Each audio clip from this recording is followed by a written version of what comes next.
하나님의 말씀 사도행전 16장 6절에서 우리 15절까지 뵙겠습니다. 사도행전 16장 6절에서 15절까지 215면 찾으셨으면 아멘. 한 절씩 교독하겠습니다. 성령이 아시아에서 말씀을 전하지 못하게 하시거늘 그들이 부르기아와 갈라디아 땅으로 다녀가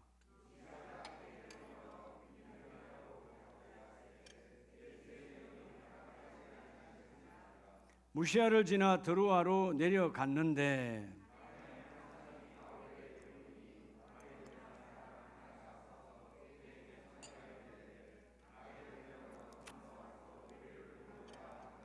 바울이 그 환상을 보았을 때 우리가 곧 마게도냐로 떠나기를 힘쓰니 이는 하나님이 저 사람들에게 복음을 전하라고 우리를 부르신 줄로 인정함이로라.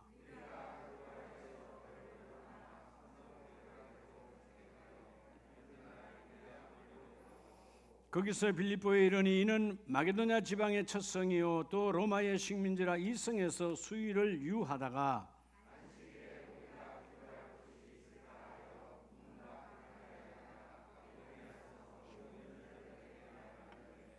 두아디라시에 있는 자색옷감 장사로서 하나님을 섬기는 루디아라 하는 한 여자가 말을 듣고 있을 때 주께서 그 마음을 열어 바울의 말을 따르게 하신지라.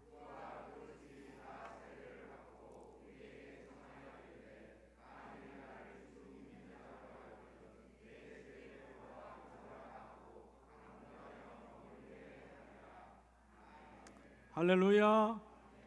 자울분에게 하나님이 당신을 통해서 선교하십니다.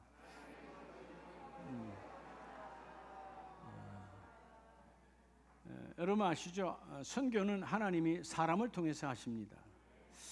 여러분 하나님께서 사람들에게 우리 인생들에게 축복해 주셔서 세 가지 금을 주셨어요.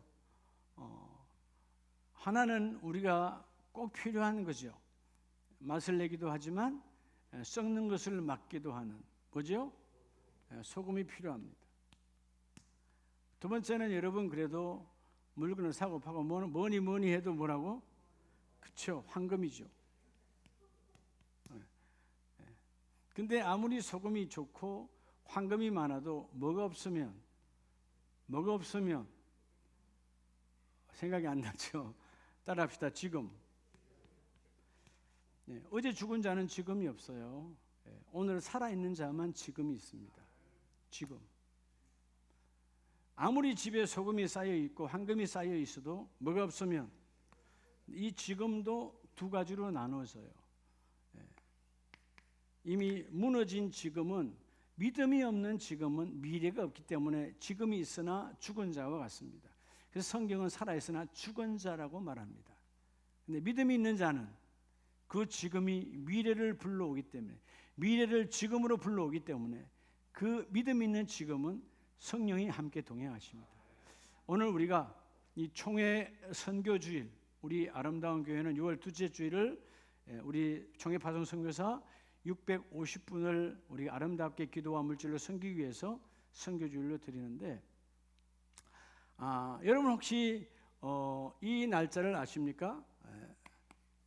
1866년 9월 2일 이 날을 아세요? 모르죠.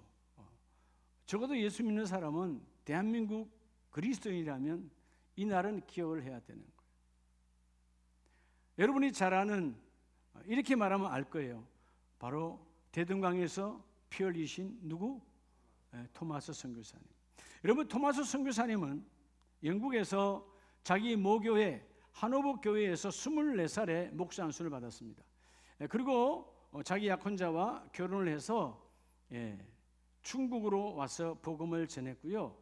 중국에 와서 복음을 전할 때 그때 바로 그 좋은 나이에 결혼해서 왔을 때 그 아내가 임신부로서 풍토병에 걸려서 아내와 안에 있는 태아까지 같이 죽습니다.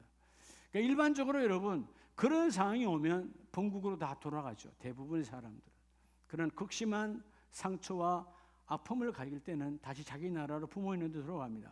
근데 이 토마스 선교사님은 하나님의 명, 복음을 전하라. 사실 여러분 그 아내의 죽음도 자기가 보지 못했어요. 왜냐하면 그 자기가 있는 그 지역에서 하나님이 복음을 전하러 가라 했기 때문에 복음을 전하러 2주간 가 있는 사이에 아내가 죽었어요. 아내가 몇천 날 죽은지도 정확하게 알 수가 없어요. 근데 하나님께 삿대질하지 아니하시고 하나님 또 가라 하시니까 그때 영국이나 미국에서 온 상선들의 통역관으로 또 같이 일도 하면서 복음을 전하면서 1885년에 사실 여러분 우리가 흔히 우리 장로교는 1885년 언더우드 선교사님이 부활절에 감리교의 복음을 전했던 아펜젤러 선교사님과 함께 미국에서 한국으로 들어와 바로 제물포에서 들어와 복음을 전한 것이 바로 한국 장로교의 출발입니다. 그래서 한국 장로교는 1885년 부활절에 들어오신 언더우드 선교사님이 세문안교회를 먼저 세웠고 그다음에 그 후에 교육에 앞장서서 바로 연희전문 즉 연세대학교 혹은 세브란스 병원 이런 많은 것들을 세웠고요. 우리가 잘 아는 언더우드 선교사님 바로 옆에 가면 대동리 우리 이 버풍리에서 조금 더 가면 포로방서 마을 옆에 가면 대동리라고 있어요. 그 대동리 가면 대동리 장로교회가 있습니다. 그 100년 이전에 언더우드 선교사님이 여기서 황해도 연백 임진강을 건너기 전에 세웠던 교회가 바로 대동리 장로교회예요. 근데 안타깝게도 그 교회가 팔려져서 지금은 식당으로 넘어가 있어요. 내가 그 내용을 안 이후에는 다시는 그곳에 가서 밥을 먹지 않습니다. 왜? 그 분명히 교회 모양은 아주 그대로 있어요. 무너지지 않았어요. 근데 안에는 식당이야. 뭐 덜꽃 식당인가 뭔가 있어요. 그게 여러분 언더우드 선교사님이 세운 교회예요. 왜? 역사를 안다면 그런 귀한 분들이 일을 하셨기 때문에 하나님 역사 일어난 거죠.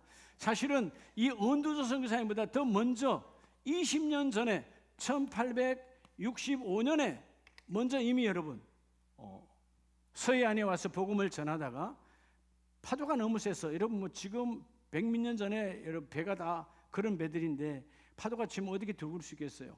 한양으로 들어오지 못하고 100년도에 머물면서 복음을 전했던 분이 바로 토마스 선교사입니다. 그리고 1년 후에 1866년 8월 달에 대동강에 들어와서 복음을 전했는데 복음을 전하려고 하니까 그때는 세국정책 고종황제 시대에 고종황제의 아버지가 누구죠? 네? 몰라요? 몰랐어요? 네.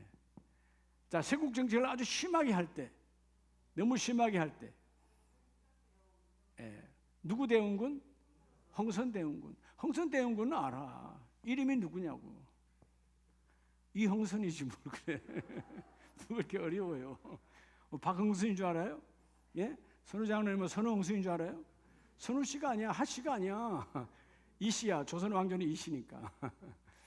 아주 그냥 외국의 문물을 다 차단했을 때예요. 그럴 때 평양감사가 문을 꽁꽁 잠궜습니다.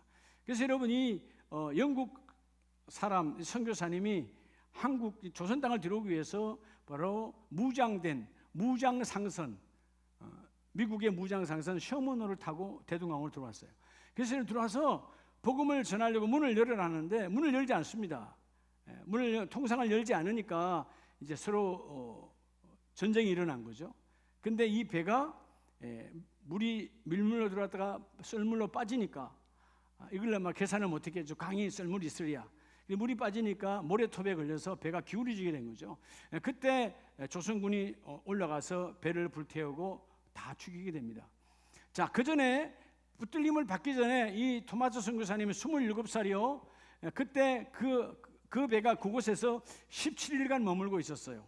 불타기 전에 17일간 문을 열으라고 하면서 머물고 있을 때 그 강을 향하여 뚝을 향하여 성경을 수백 권을 던졌습니다. 성경을 던졌어요. 한문으로 된 성경이죠. 그리고 마지막 이제 불이 타고 대동강 강물로 이제 들어갈 때 그때 들어갔다 나올 때 잡혔죠. 잡혀서 마지막 박충근이라는 조선군, 우리로 말하면 국군이요, 국군, 조선 국군이죠. 박충근이가 이제 목을 치려고 할 때 이 선교사님이 마지막 책을 건넵니다. 성경을. 근데 나중에 박충건 이분이 영수가 되죠. 옛날 영수는 지금의 장로님이에요. 그 분이 고백이, 그때 내가 명에 의해서 군인의 입장에서 칼을 치는데 그 사형수가 내게 건네는 것을 내가 거부할 수 없었다. 그래서 성경을 받은 거예요. 성경을 받았고 후에 그 성경을 받았던 그 사람이 나가게 교회가 되어진 것이 평양교회가 되고요. 또 언덕에 던졌던 교회, 언덕에 던졌던 성경을 거기 당시에 사람들 주워가서 집에다가 옛날에는 종이가 너무 귀하니까 도배로 발랐어요. 발랐는데 한문으로 있으니까 다 알잖아요. 보다가 예수를 알게 되고 예수를 믿게 돼서 생겨진 그 도배지에 의해서 교회가 만들어진 교회가 평양 널다리 교회예요. 이제는 평양이 어마어마하게 부흥되어져 가는 교회. 평양이 결국은 대한민국의 교회의 출발이나 마찬가지예요. 근데 이 선교사님이 그날 돌아가신 순교한 날이 1866년 9월 2일입니다. 우리가 요한복음 12장에 말하는 것처럼 한 알의 밀이 땅에 떨어지지 아니하면 그대로 있지만 한 알의 밀이 땅에 떨어져 썩으면, 그죠? 어마어마한 열매를 맺는 것처럼. 왜 여러분 자꾸 우리 목사님은 왜 맨날 선교 이야기하는가? 이야기해서 하는 거 아니에요. 누군가 선교했기 때문에 나와 여러분이 예수 믿고 있는 거예요. 이런 토마스 선교사님의 피 흘림, 아펜젤러 선교사님은 여러분 미국 당시에 1885년 이전에 미국 최고의 대학 뉴욕대를 나오고, 자기 형이 당시에 여러분 지금 애플과 같이 언더우드 타자기 전 세계 모든 돈을 긁어 모으는 어마어마한 회사의 회장이 자기 형이요. 동생에게 너 여기서 사장해. 그럼에도 불구하고 여러분 그 명문대에 나온 그분이 나는 조선 땅의 복음을 전하리라 하고 여러분 그 젊은 나이에 와서 복음을 전한 거예요. 이런 토마스 선교사님, 이런 언더우드 선교사님, 이런 귀한 분들, 토마스 선교사님도 영국의 장로교회에서 파송받아 오신 분이죠. 이런 분들에 의해서 한국교회가 오늘 나와 여러분이 예수 믿고 존재하는 거예요. 반드시 여러분 따라합니다. 선교는 전도로 이어진다. 그렇죠? 누군가 선교받은 사람은 바로 똑같은 언어로 전도하는 거예요. 통상적으로 전도와 선교는 같은 것이지만 우리가 그냥 일반적으로 전도는 같은 문화권 안에서 같은 언어 안에서, 선교는 다른 문화 다른 언어에서 하는 것을 이렇게 우리가 구별합니다. 사실은 똑같은, 복음을 전하는 건 똑같은 거예요. 도를 전하는 건데 오늘 우리 총회 선교주일에 따라합시다. 여러분 나와 가정과, 여러분 가정 안에는 뭐가 있어요? 일터가 있어요. 여러분 가정과 일터는 여러분 하나입니다. 나와 가정과 우리 교회 공동체를 향하신 따라 주님의 명령은 뭐라고요? 선교예요. 선교. 하나님의 도를 전해야 되는 겁니다. 1866년 9월 2일에 27살의 꽃다운 그 젊은 선교사님이 여러분 성경을 전하여 주고 성경을 전하여 준 것 때문에 목이 잘려 피 흘렸던 그 피가 그 젊은 나이에 미국의 화려한 최고의 재벌가의 가문으로 살아갈 수 있는 삶을 포기하고, 당시의 조선 땅은 장티푸스와 콜레라와 수많은 풍토병으로 여러분 젊은 선교사들의 가족들이 어마어마하게 죽었어요. 우리 합정동 외국인 묘지에 가면, 거기 선교사의 묘지에 가면, 거기 가면 젊은 분들이 엄청나게 많이, 다 풍토병이 많았어요. 그래도 불구하고 복음을 전하러 왔어요. 자, 오늘 사도행전 16장 사도 바울이 두 번째 선교여행을 떠나는 장면입니다. 두 번째 선교여행을 떠나서 디모데를 얻게 되죠. 디모데를 훈련하여 자기와 같은 복음을 전거하게 만드는 것입니다. 원래는 바울이 어디에서 복음을 전하기를 원해요? 자, 여러분 이게 터키라면 그 사이에 이게 에게해고요. 이게 지금 그리스예요. 요즘 우리가 좀 시끄러운 곳이 이 동네가 흑해요. 흑해. 이게 러시아, 요즘 말하는 우크라이나가 여기 있어요. 자, 이게 터키입니다. 당시에는 2000년 전에 소아시아. 자기는 소아시아에서 이 여러 군데서 복음을 전하기를 원했고, 이제 비두니아에 복음을 전하기를 원했는데 하나님께서는 막으시고 어디로 보내요? 마게도냐 지방으로 복음을 전하게 합니다. 하나님의 말씀이 임하면 반드시 선교의 사명이 이루어지는 거예요. 자, 먼저 서두에 말씀드립니다. 이 땅에 가장 복 있는 가정이 뭐냐? 따라합시다. 선교로 쓰임 받는 가정, 선교로 쓰임 받는 사업장. 여러분, 가장 복 있는 가정은 선교로 쓰임 받는 가정. 여러분, 하나님의 주님 부활 성천 이후에 2000년의 역사 속에 선교하는 교회 망한 적 없습니다. 선교하는 가정 망한 적 없습니다. 선교하는 사업자가 망한 적이 없습니다. 선교는 왜? 하나님의 일이기 때문에. 내가 늘 여러분을 그랬잖아요. 오늘도 한번 따라 할까요? 전도 선교 안 하면 교회도 아니다, 성도도 아니다. 그렇죠? 내 안에 도가 없으니까 안 하는 거예요. 도가 없다는 말, 내 안에 성령이 없어. 여러분, 하나님의 도가 없다면 말할 수가 없는 거죠. 난 하나님의 도, 하나님의 나라, 천국으로 가는 하나님의 도가 내 안에 있어. 성령을 통하여. 그럼 반드시 선교의 생명 그래야 되는 거예요. 여러분, 선교 그러니까 목사님이 아니면 선교사님이 하는 것도 아니에요. 여러분, 성도를 통하여, 하나님을 믿는 자들을 통하여 선교의 출발이 이루어지는 거예요. 우리 대한민국이 우상으로, 불교로 혹은 여러분 유교로 얼마나 오랜 세월, 그렇죠? 예. 조선 왕조 500년은 거의 유교 사상으로, 고려 시대는 또 뭐요?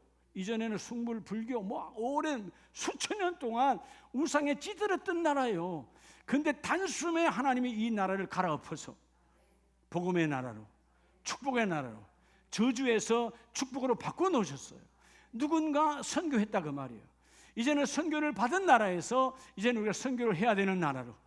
여러분, 전체가 하기 위해서는 우리가 먼저 우리 가정부터, 우리 교회부터 이 선교에 매진을 해야 돼요. 자, 우리에게 하나님이 주시는 첫 번째 명령이 있습니다. 자, 주님이 오늘 나에게 주시는 명령, 첫 번째 명령, 이 선교를 하기 위해서는 뭐 해야 될까요? 어떻게 해야 선교를 감당할 수 있을까요? 따라합시다. 공예배. 여러분, 공예배, 예배에 머물라는 거예요. 여러분, 예배에 머물라. 오늘 여러분도 예배에 머물고 있잖아요. 예배에 머물러야 선교의 사명을 깨달을 수 있는 거예요. 자, 오늘 본문 13절로 14절에 보면 안식일에 우리가 기도할 것이 있을까? 자, 여러분, 복음이 전거되기 전에 구약의 시대의 백성들, 예수님께서 복음이 아직 기록화되기 전에는 그들은 다 유대의 율법에 따라서 예배를 드렸습니다. 안식일 중심이죠. 그 안식일 중심이, 타락한 안식일 중심의 예배가 예수 그리스도의 죽음과 부활 이후에 그 타락한 안식일이 뭘로 바뀌죠? 이제는 온전한 우리의 이 주님의 날, 부활의 날, 주일로 바뀌어진 것이 오늘 우리의 주일이에요. 자, 우리 오늘날 주일과 같은 그 안식일에 하나님을 믿는 루디아라고 하는 한 여인과 여러 여인들이 빌립보성 문막 강가에, 자, 오늘 이 마게도냐 지방에 성이 이렇게 있으면 그 성문이 있는데 성문 밖으로 나가면 강이 흘러. 그 강에 이 여인들이, 자, 여러분, 성 안에서는 예배할 수 없죠. 성 안에서는 복음을 전할 수 없죠. 그러니까 여인들도 여기 모여서 기도하고 있는데 사도 바울이 복음을 전하기 위해서 성 안이 아니라 문막 강가로 안식일날 나갔습니다. 근데 그들이 뭐해요? 기도할 곳, 예배할 곳을 찾았죠. 그때 그 여인들이, 루디아를 포함해서 많은 사람들이 사도 바울을 만나게 됩니다. 자, 예배의 처소를 삼으니까 하나님께서 성령의 역사하여 주셔서 그 루디아의 마음을 열어주셔서 그의 마음을 열어 바울의 말을 따르게 한지라. 여러분, 뭐 지금처럼 예배당이 되어 있고 강단이 있고 모양이 있는 그런 곳이 아니잖아요. 그 강가에 가보면 빨래터와 같은 곳이에요. 여인들이 빨래하는 빨래터야. 그 빨래터 같은 곳에 강단도 없이 사도 바울이 서서 예수를 전하는 거죠. 복음을 전하는 거죠. 복음을 전할 때 루디아의 마음속에, 루디아와 함께한 동역자들 속에 마음의 문이 열려져서 머물라. 그 예배 안에 머무니까 하나님의 능력이 임하여 주셔. 따라서 선교는 성령의 능력으로. 여러분, 선교는 그냥 하는 게 아니에요. 성령의 능력으로 하는데 이 성령의 능력이 언제 오느냐? 예배할 때.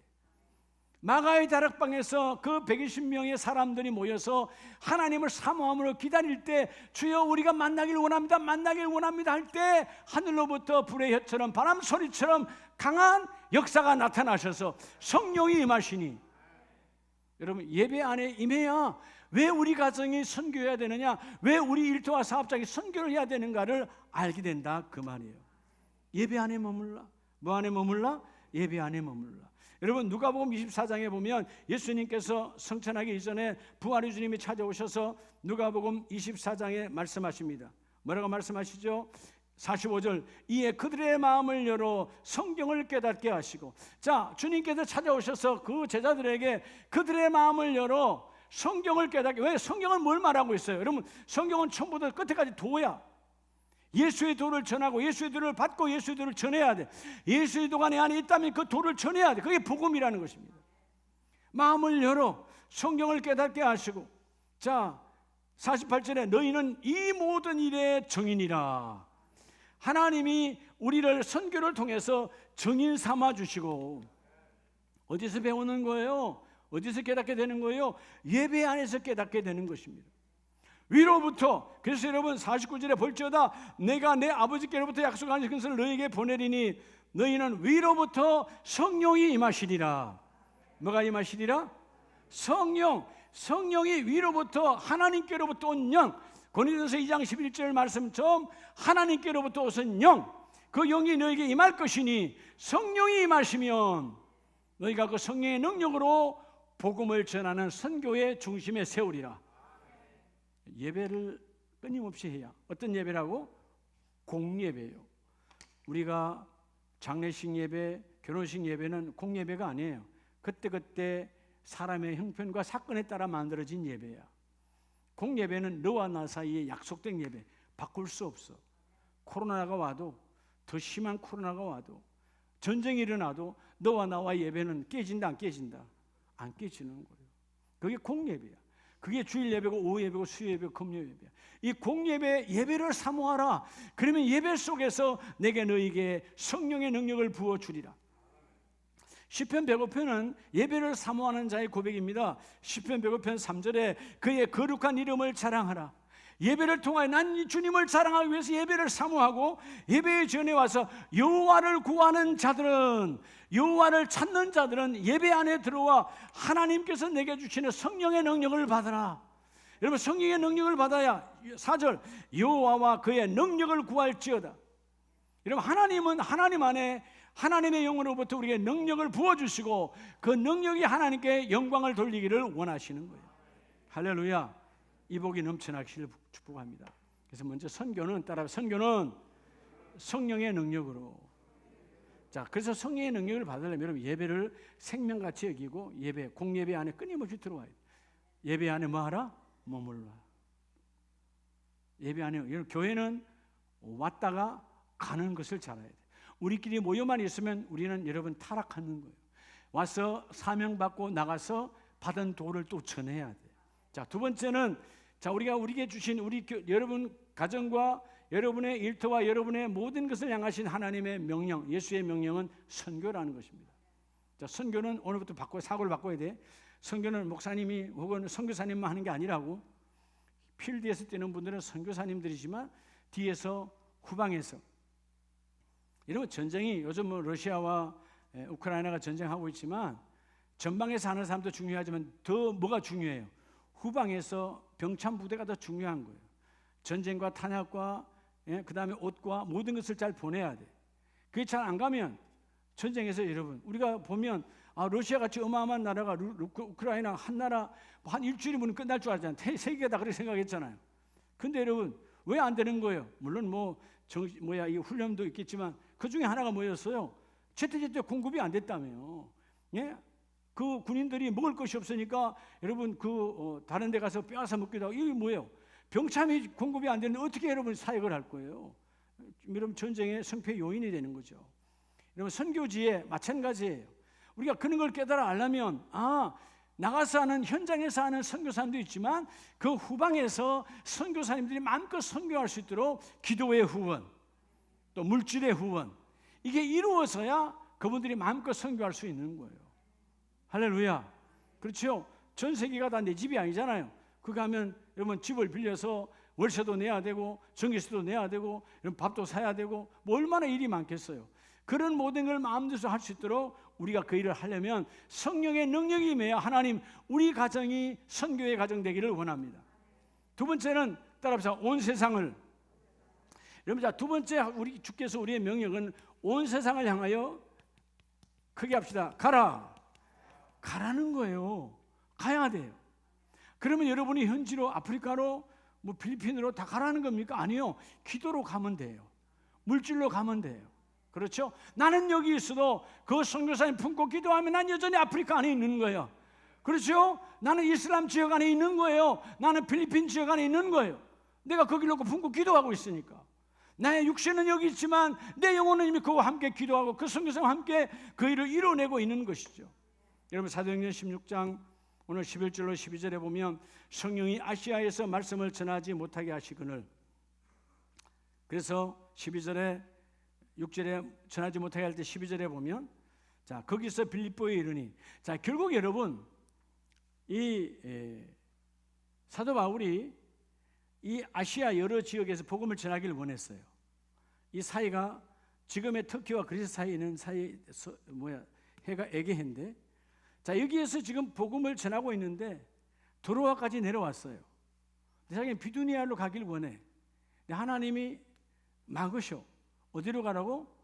환상 가운데 잘 깨닫지 못하니까 자꾸 막으니까 하나님께서 꿈속에서 보여주시는 거예요. 환상 가운데 들어와 마게도냐 사람이 자기를 불러 이리 와서 우리를 도와달라고.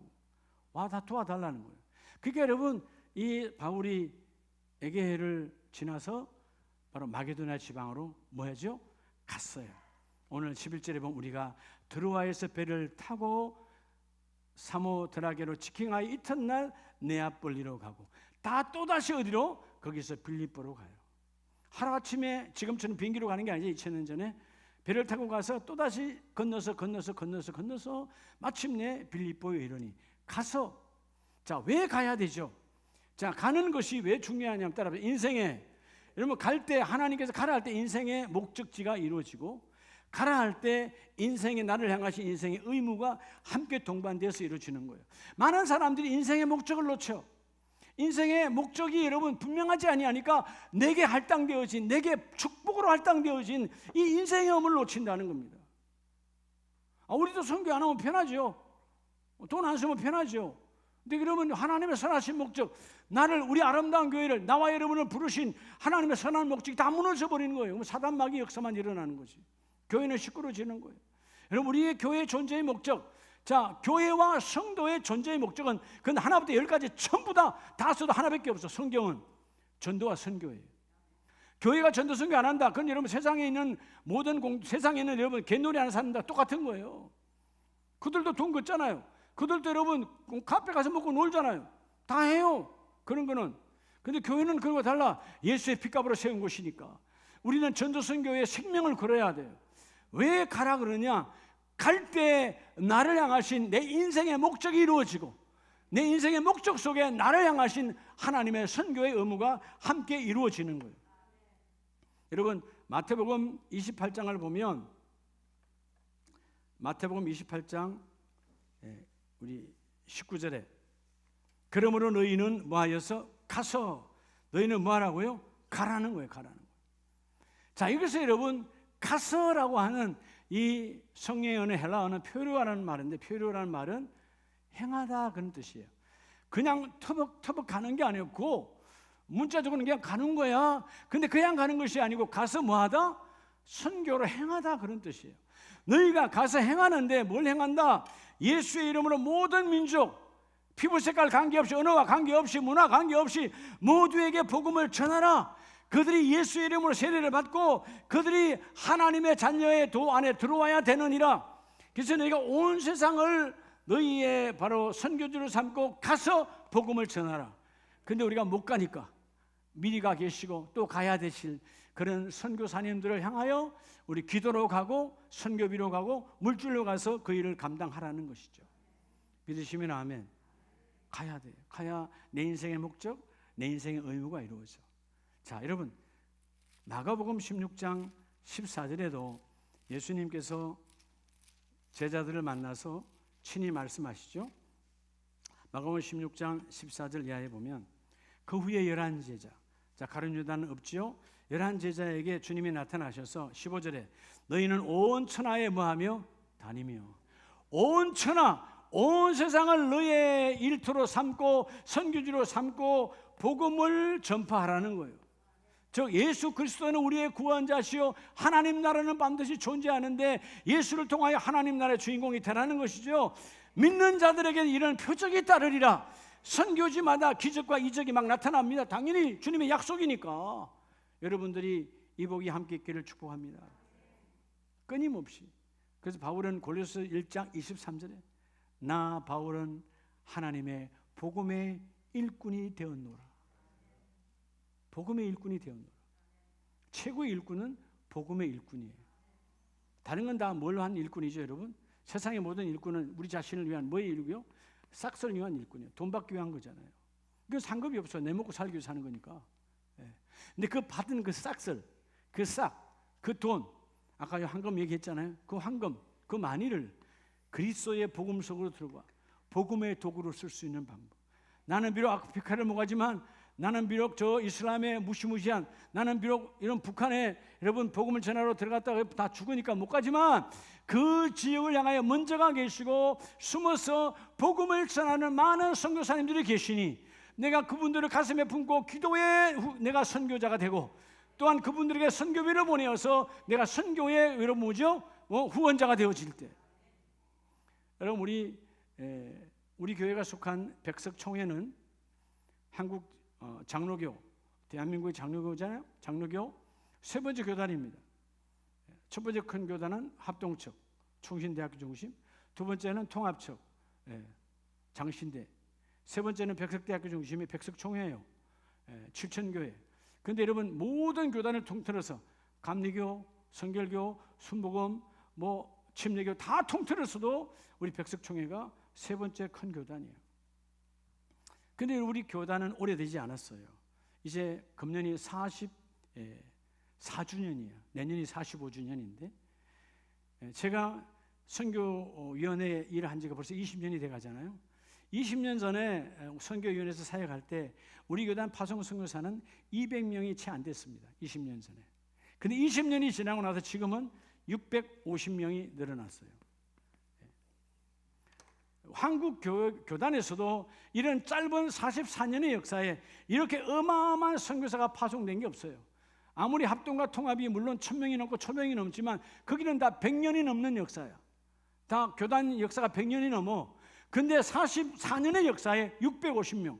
그렇다면 우리 교단의 100년은 말할 수 없겠죠. 어마어마한 거죠.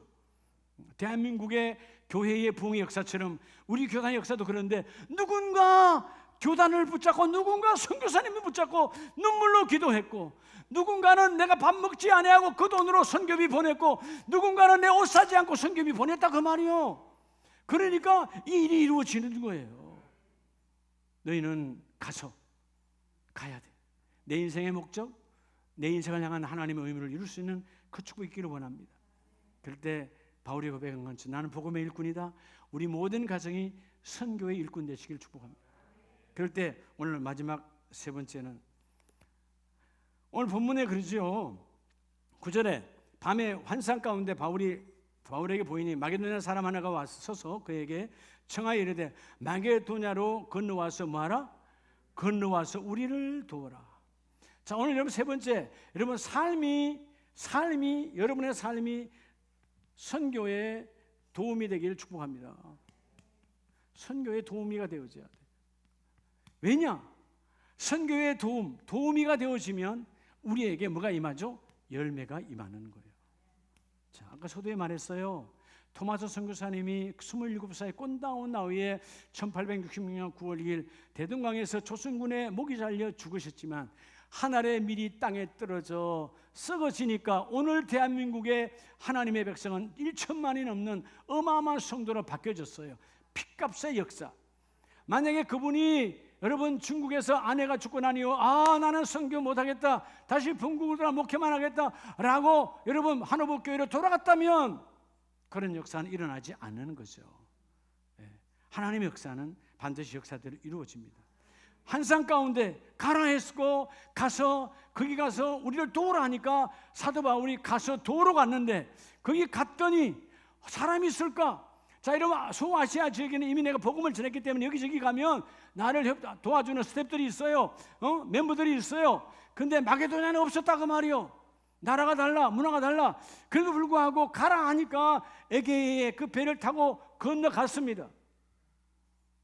건너가서 갔더니 그 주일날 여러분 성 밖으로 나갔더니 바로 한 무리가 있었고, 그 한 무리가 하나님이 예비한 바울을 만나서 바울이 그들에게 도를 전하잖아요. 유대교에서 완전히 바뀌는 기독교 예수교로 바뀌어지는 거예요. 완전히 바뀌어지는 거예요. 그들이 바울을 만나서 바울도 뭐죠? 거기서 이 루디아라고 하는 동역자를 만나잖아요. 사실 여러분, 루디아를 보면 여인으로서 상당히 우리가 본받을 만한 점이 있다. 여러분, 이 터키 지역에 있는 두아디아 시는 말이죠, 염색으로 유명한 도시예요. 염색으로. 그러니까 염색 공장이 많아. 지금도 염색이 많아요. 거기가. 근데 염색의 그 천들을 이게 해가지고 도매떡으로 해가지고, 여러분 자기 나라가 아니고 에게를 건너서 다른 나라, 이 마게도냐 지방에 와서 옷을 파는 거예요. 같은 스태프들이 있겠죠. 옷을 파는데 여러분 6일 동안 옷장사, 더구나 여러분 내 나라도 아니고 남의 나라 여자의 몸으로 얼마나 힘들겠어요. 내가 그런 걸 보면 우리 옷장사 하시는 우리 전남희 집사님의 수고를 내가 알 수 있겠다. 저기도 다 뭐죠? 염색이야. 다 염색. 풍기인견 염색이거든. 근데 뭐요? 6일 동안 아무리 힘들어도 7일째 안식일 날에 예배하러 나온 거예요. 그렇잖아요. 예배하러 왔다가 예배 안에 머무니까 그 복을 받고, 그리고 은혜를 받으니까 세례를 받고, 은혜를 받으니까 자기 집을 교회로 내놨어요. 그게 빌립보 교회의 시작이야. 가장 복 있는 교회 가정은 가정이 교회가 되는 거예요. 내놓는다고 하나님 다 교회로 쓰지 않아요. 택한 바다에 쓰는 거지. 그릇이 돼야 쓰는 것이지. 그죠? 예. 그래서 루디아가 자기 집을 내놔서, 그 빌립보 교회는 지금은 무너져 터밖에 남지 않았지만, 근데 여러분 문막강가 그 자리에 가면 루디아 기념교회는 아직도 여전히 아름답게 세워져 있습니다. 많은 성지 순례자들이 거기 루디아의 아름다움, 믿음의 아름다움, 여인으로서 6일 동안 어떤 사업가가 그렇게 피곤함에도 불구하고 주일날 간절히 사모하여 예배 안에 머무니까 하나님이 바울을 만나게 해주셨고, 하나님이 그 일을 이루어 주셨고, 오늘 바울도 뭐요? 내 삶의 도우미를 하나님이 나를 쓰기를 원하시니까 성령의 말씀하시는 것 따라, 나는 이쪽은 저쪽은 아니야. 나는 도로와 소아시아의 복음을 전하는 건데, 나는 저쪽으로 에게를 건너서 다른 나라에 복음 전하는 게 아니야. 난 여기서 하기를 원해. 근데 성령이 막으시고 가라 그러니까 그 비두니아에 사기를 원했죠. 애써대, 이 말은 뭐죠? 끝까지 비두니아를 붙들었어요. 하나님 막으셔. 그리고 너는 마게도냐 가라는 거죠. 그래서 마게도냐를 갔어요. 여러분, 하나님의 뜻은요, 그럼 비두니아는 복음이 안정되어 있었을까요? 천만에. 베드로전서 1장 1절을 보면 베드로를 통하여 복음이 거기도 갑니다. 비두니아가 나와요. 다시 말하면 내가 못해도 하나님은 누군가를 예비하여 복음을 전하게 하시고, 예, 여러분 우리가 고집할 것 없어요. 내가 이곳으로 하나님 안에 이곳을 가면 이곳은 누가 합니까? 또 누군가 하나님이 붙여주세요. 그래서 여러분들이 하나님의 뜻을 찾아 나아갈 때, 오늘 하나님은 건너와서 도우라. 오늘 여러분들이 철저한 삶이 선교사님들 도와주는 도우미의 생명의 역할을 감당하면 열매 맺게 하여 주시고, 요한복음 21장에 예수님께서 베드로를 찾아오셨잖아요. 베드로가 자기의 그 지난날 제사장의 뜰에서 예수님을 부인하고 침뱉고 저주했던 그 아픈 상처가 있던 베드로에게 찾아오셔서, 베드로야, 내 너 사랑한다. 네가 이 사람들보다 나를 더 사랑하느냐? 내가 주님 사랑하시오. 또 묻잖아요. 사랑하냐? 또 사랑하지요. 또 묻습니다. 네가 나를 사랑하느냐? 그러니까 여러분, 내가 사랑하는데 주께서 아십니다. 그렇게 고백할 때 요한복음 21장 17절 끝에 내 양을 먹이라. 내 양을 먹이라.